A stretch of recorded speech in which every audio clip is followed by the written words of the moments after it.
Assalamualaikum warahmatullahi wabarakatuh. Bismillah walhamdulillah wala hawla wala quwata illa billah. Amma ba'du. Yang sangat saya takdimi pengasuh Pondok Pesantren Ummus Sobri, sahabat saya Bapak Kadis, Bapak Zainal Mustamin, dan jamaah putra putri yang sangat-sangat saya hormati.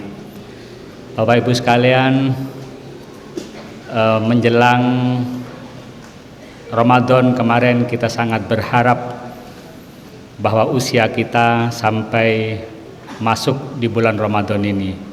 Bahkan sejak bulan Sya'ban kita berdoa agar usia kita sampai di bulan Ramadan. Mengapa umat Islam di seluruh dunia berharap untuk sampai pada bulan Ramadan? Karena pada bulan Ramadan bukan hanya amal-amal yang dilipat gandakan, tapi di bulan Ramadan ada namanya Lailatul Qadar, yang siapapun umat Islam yang ibadah, sholat dan puasa itu pasti menemukannya dengan kadar yang berbeda-beda. Yang Allah sebut Lailatul Qadar itu nilainya sama dengan 1000 tahun. Yang andai kata kita beribadah normal dengan hidup kita, pasti kita tidak akan pernah menemukan itu. Ibu-ibu dan bapak-bapak sekalian yang sangat saya hormati, Al-Quran menyebut bahwa di bulan Ramadan Allah menurunkan Al-Quran. Syahrul Ramadan alladzi unzila fihil Quran hudal linnasi wa bayyinatin minal huda wal furqan. Bapak-bapak, kalau Bapak sedang berjalan-jalan melihat tanda jalan, di jalan ke kiri desa apa gitu, lalu Bapak ikuti jalan itu, kira-kira mengantarkan sampai ke depan rumah apa tidak? Jawabannya mungkin tidak, karena tanda di jalan itu bukan hudan, dia hanya irsyad, hanya petunjuk saja.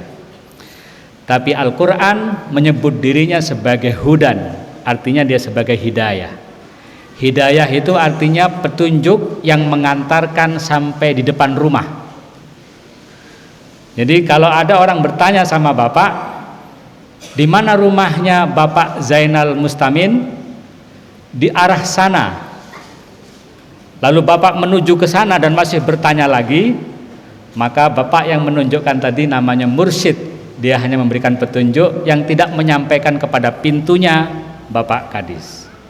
Tapi kalau Bapak ditanya di mana rumahnya Bapak Kadis, mari saya antarkan ke rumah beliau. Diantarkan ke rumah beliau dan sampai di pintunya, ini rumah beliau. Itulah hadin, pemberi petunjuk. Al-Quran menamakan dirinya sebagai hudan lil muttaqin. Artinya kalau Bapak benar-benar membaca ayat ini dengan benar, maka bisa mengantarkan ke pintu surga, pintu ridhonya Allah Subhanahu wa ta'ala.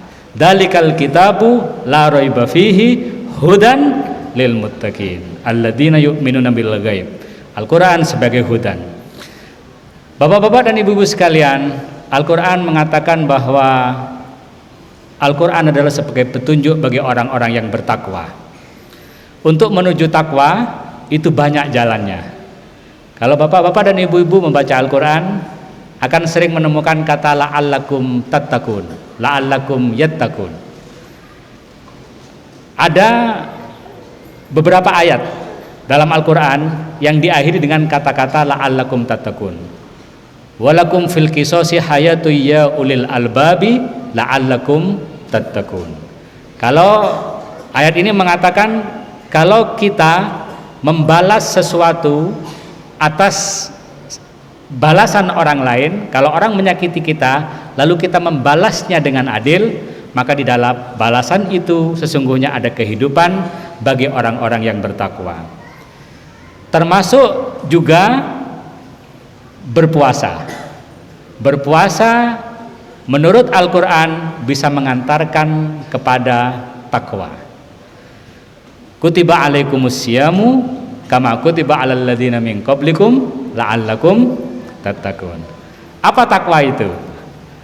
Takwa itu kalau menurut ahli tafsir Bapak-bapak dari kata waqa yaqi wiqayatan. Wa taqwan. Waqa yaqi wiqayatan itu artinya menjaga. Waqa yaqi wiqayatan. Fi'il amarnya ki, jagalah.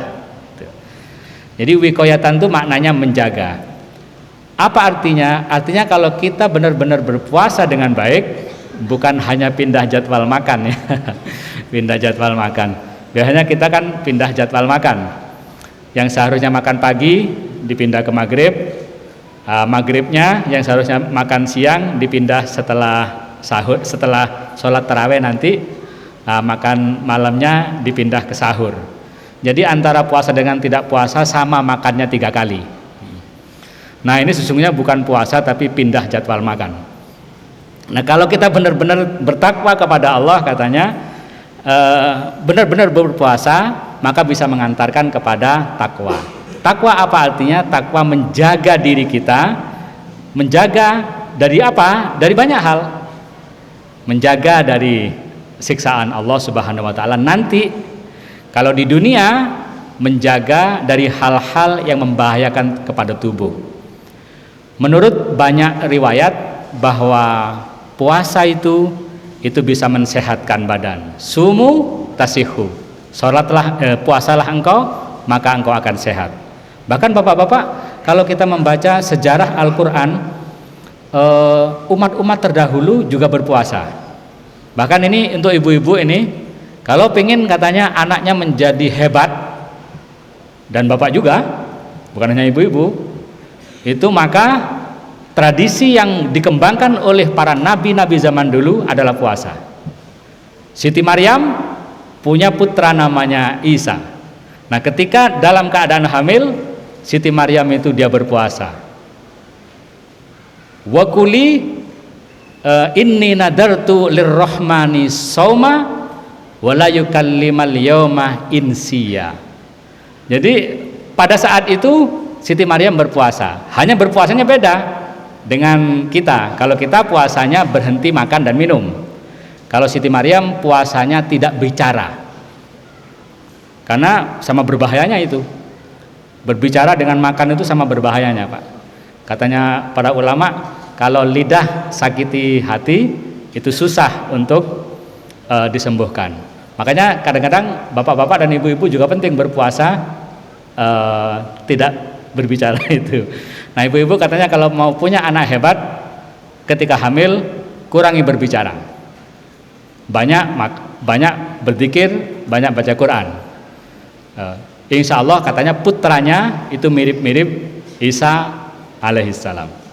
Maka di dalam Al-Quran sendiri ditegaskan kutiba alaikumus syamu kama kutiba alal ladzina min qablikum. Jadi puasa itu bukan hanya diwajibkan kepada bapak-bapak dan ibu-ibu hari ini, tapi juga diwajibkan kepada umat-umat yang terdahulu.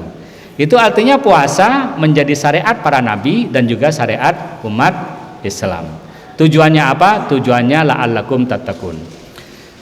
Pertama, yang kedua, bapak-bapak di dalam rentetan ayat kutiba alaikumus syiyam itu ada banyak amal yang harus dilakukan. Pertama, syahrul Ramadan alladzi unzila fihil Quran. Di bulan Ramadan itu diturunkan Quran. Tentu saja Quran diturunkan supaya kita baca. Maka perbanyaklah membaca Al-Quran di bulan Ramadan. Yang kedua, banyaklah bermohon kepada Allah, berzikir kepada Allah di bulan suci Ramadan. Allah berfirman, wa idza sa'alaka ibadi anni fa inni qarib ujibu da'watad da'i idza da'ani falyastajibu li wal yu'minu bi la'allahum yarsyudun. Di bulan Ramadan hendaklah kalian berdoa kepada Allah, pasti Allah itu kabulkan. Pasti Allah kabulkan. Hanya mungkin bentuknya beda-beda. Bapak minta sepeda motor, tapi Allah bisa jadi tidak menyukai sepeda motor, Allah menyukai kesehatan saja, dikasih sama Bapak. Bapak minta ini, tapi bagi Allah tidak cocok, dikasih yang lain. Semua doa di bulan Ramadan tidak ada yang ditolak.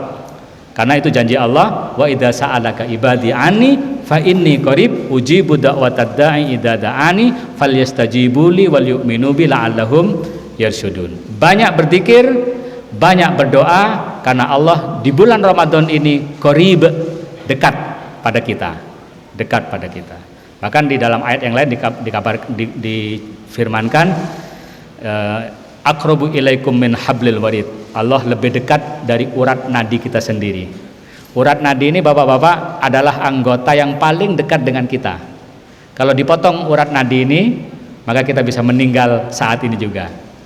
Itu artinya urat nadi itu adalah urat yang paling dekat dengan kita, kehidupan kita. Tapi Allah mengatakan Allah lebih dekat dari urat nadi kita kepada kita sendiri. Maka banyaklah berdoa kepada Allah di bulan suci Ramadan. Yang ketiga, di bulan suci Ramadan dikatakan juga kita harus memperbanyak amal-amal baik di bulan Ramadan.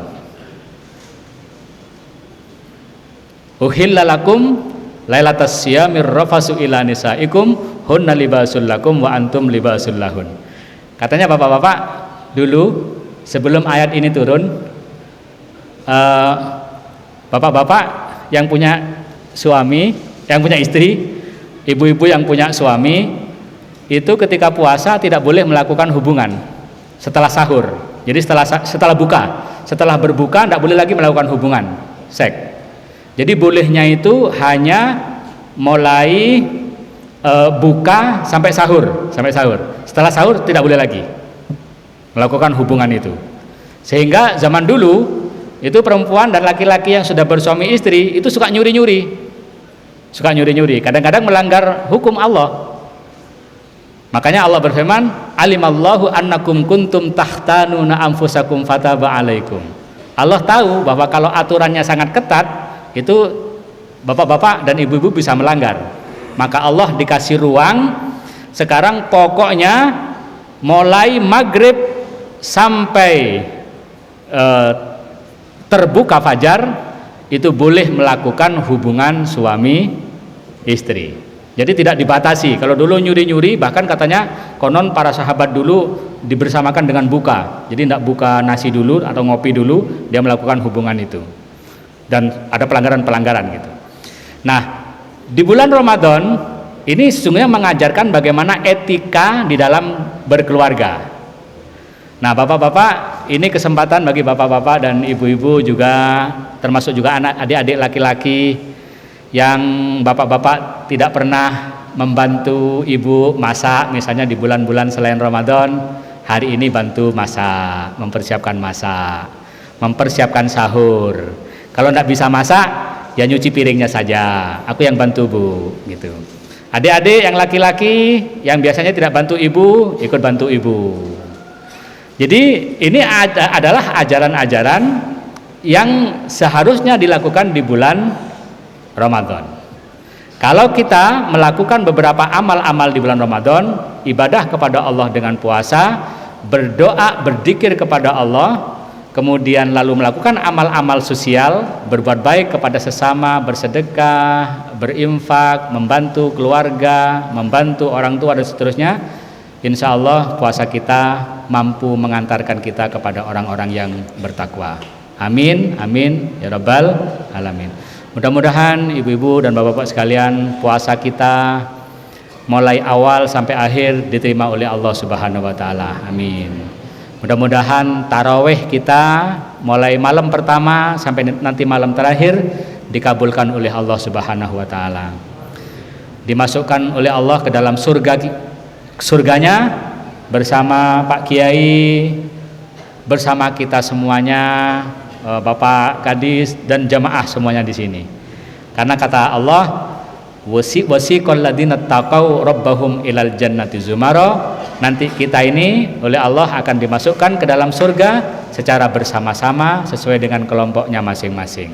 Mudah-mudahan bukan hanya di dunia kita berkumpul, tapi nanti di akhirat kita bersama-sama. Amin ya Allah, Allahumma amin. Sekian, mohon maaf, mudah-mudahan ada manfaatnya. Assalamualaikum warahmatullahi wabarakatuh.